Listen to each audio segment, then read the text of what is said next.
Home Alone is simply my most favorite movie that I've photographed. It's very entertaining and it's very heartfelt. Of the 27 films that I've shot, it's by far my most favorite film. Where I went to see what was described as a little Christmas film, and I had no idea what to expect, and I was enchanted. Every kid thinks, if I could just get rid of my parents, it'd be great. And every parent, once in a while, tell the truth parents, thinks, if I could just get rid of my kid. Then the flip side of those two things obviously occurs, where the kid goes, geez, I didn't mean alone, I just meant not now. Mom? And the parents go, you know, we really miss the kid. Kevin! The genius of the script that John wrote is that he plays desire and fear beautifully, like a little orchestra. Action!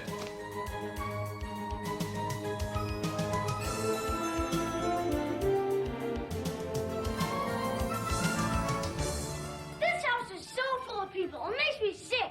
When I grow up and get married, I'm living alone. Did you hear me?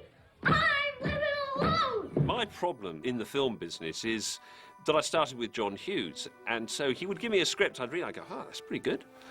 You know, first draft, that's pretty good. It took about 10 years after working with John to realize just how good they were. Sometimes you read a script and it says, you know, and the bad guys get the crap beat out of them. One of the brilliant things of John's writing was that he laid out the physical comedy in exquisite detail. It's so well written and it's so well executed, and it's so much fun, and it's so much fun for everyone. And so when I first read the script, I was laughing out loud.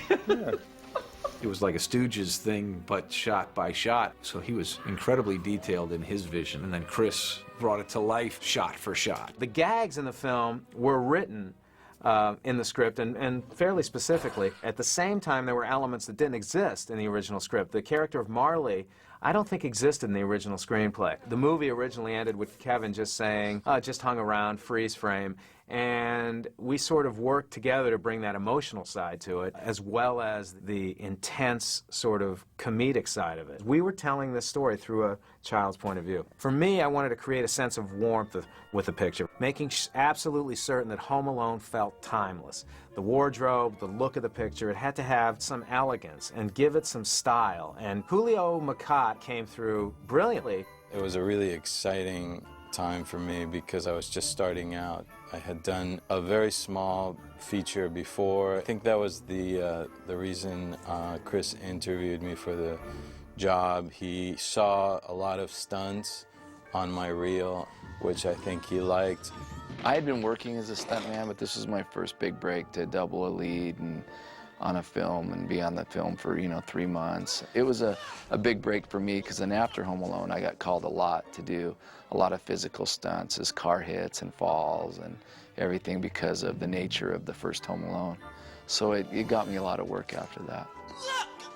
The set atmosphere on Home Alone was like none other ever. I mean, it was like going to a frat party every day. Everybody was so young. There's always music playing, and Chris was hilarious, and Mark Radcliffe was the AD, and he's now Chris's executive producer on all these huge pictures now, and we just had a blast. It was actually the first time I cast out of Chicago, so I got to go to Chicago, and so it was sort of off in Chicago on my own, and it was probably a bit of a confidence builder. The Kevin character, I thought it really had to be cast well. It had to be somebody that you believe could take care of himself. You were afraid for him. This is the furnace. It's the scariest thing in the basement. You should see what it does to me. With the wrong kid, it could have been an obnoxious child. So you needed somebody that was just totally endearing. Kevin, I'm on the phone. No, we're not bringing the dog. Put it in the kennel for the... Hey, get off. Kevin, out of the room. Hang up the phone and make me, why don't you? Well, Macaulay's involvement came from John Hughes. He had been in Uncle Buck. And John said to us, look, you may not want to cast Mac, but take a look at him, meet him, and let's, see what you think. I wanted to find this perfect kid to be in Home Alone, and I didn't want to resort to using Macaulay, who was in Uncle Buck. I thought, I want to find someone on my own. John Hughes suggested me for the part. And, you know, Chris wanted, you know, he met with me early on, but he also wanted to meet with other people. He just didn't want to just take the first thing that was in front of him. Guys, I'm eating junk and watching rubbish. You better come out and stop me. After meeting 400 other kids, I realized that there was no one as special or as unique or as talented as Macaulay. The camera loved him. He just was infinitely relatable to people all over the world. Little did I realize until I started shooting the film that not only did he have it for that film, but he truly was a certified movie star. Macaulay's become a great actor, I think. His recent work is really tremendous. As a 9-year-old boy, how good an actor can you be? So he had a beautiful face, he had a great sense of comedy, and he had a great teacher in Chris also. Action! The dork was whining about a suitcase. What am I supposed to do? Shake his hand and say, congratulations, you're a dork? I'm not an idiot. Oh, really? Cut. Okay. I'm not an idiot. Yeah. Now, guys, here's what you can do. Megan, Hillary, you guys can move a little faster here, okay? So you can say you're completely helpless. Everybody has to do everything for you as you're almost here, okay? So let's try it one more time, guys. And action.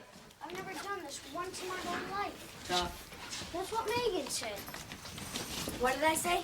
You told Kev you're tough. The dork was whining about a suitcase. What am I